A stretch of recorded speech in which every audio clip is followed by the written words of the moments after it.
Meteor showers are bright streaks of light that appear to originate from a fixed direction in the sky. Debris from comets or asteroids, on entering the Earth's atmosphere, heat up and disintegrate to produce the streaks. In this video, we will see how the dust debris are released by the comet. A comet is made of ice and rock. At far distances from the Sun, it is a bare nucleus. When it approaches the Sun, it warms up and the frozen ices sublime. The gas drags dust grains as it expands. Gradually, a coma develops. The dust grains in the coma are pushed by solar radiation pressure forces. A dust tail is thus formed. Some of the molecules in the gaseous coma are ionized, and the ionized molecules are dragged by the solar wind, forming an ion tail. This tail is blue because of the molecular emissions.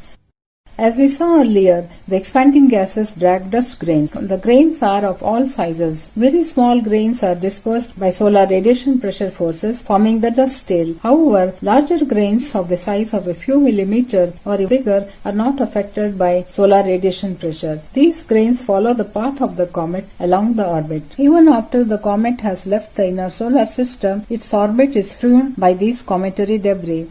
This is the orbital plane of the comet. The cometary debris are confined to this plane. This is the Earth's orbital plane. Both these planes will be passing through the center of the Sun. When the Earth passes through the line of intersection of these two planes, it encounters the swarm of dust debris. A meteor shower occurs at this point. The meteoroids enter the Earth's atmosphere at supersonic speeds. The air in front of the meteoroid gets rapidly compressed. The ramp pressure heats the air and as a consequence heats the meteoroid to a few thousand degrees Kelvin. The meteoroid starts disintegrating under this immense heat into ionized atoms and electrons. The light of the meteor flash is due to emission of atomic lines and some molecular bands from this matter mainly. The contribution of the glow of the incandescent material is relatively less. This is about the origin and physics of the meteor showers.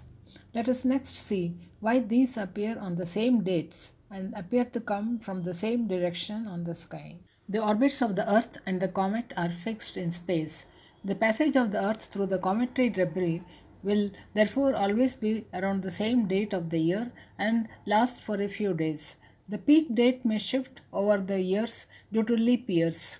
Each meteor shower is identified with a specific comet or sometimes an asteroid.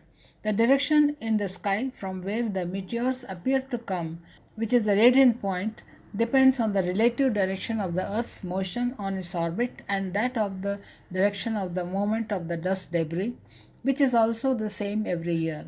Hence, we see, for example, the Leonid meteor shower peaks around November 17 to 18. The radiant point is in the direction of constellation Leo. The debris are from comet 55P Tempel Turtle. Thanks for watching.